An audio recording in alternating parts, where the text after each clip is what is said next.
Box ഓഫീസിൽ പുതിയ ചരിത്രം കുറിച്ച് മുന്നേറുകയാണ് മോഹൻലാൽ ജീത്തു ജോസഫ് കൂട്ടുകെട്ടിലൊരുങ്ങിയ ദൃശ്യം 3. ചിത്രം ഇപ്പോൾ ആഗോളതലത്തിൽ 200 കോടി കളക്ഷൻ സ്വന്തമാക്കിയിരിക്കുകയാണ്. 7 ദിവസം കൊണ്ടാണ് ചിത്രം 200 കോടി ക്ലബിൽ പ്രവേശിച്ചത്. എമ്പുരാൻ, തുടരും എന്നീ ചിത്രങ്ങൾക്കുശേഷം ഈ നേട്ടം കൈവരിക്കുന്ന മൂന്നാമത്തെ മോഹൻലാൽ ചിത്രമാണ് ദൃശ്യം 3. 3 സിനിമകൾ, 3 അധ്യായങ്ങൾ, അഭേദ്യമായ ഒരു ബന്ധം.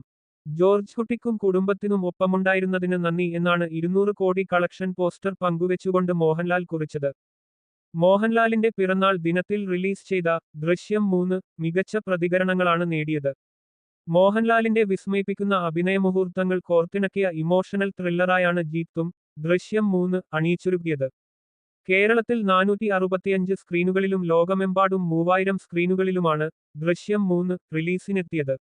മോഹൻലാലിനൊപ്പം മീന, എസ്തർ അനിൽ, അൻസിബ, സിദ്ദിഖ്, ആശ ശരത്, മുരളി ഗോപി എന്നിവർ ദൃശ്യം 3 ലും പ്രധാന വേഷങ്ങളിലെത്തി.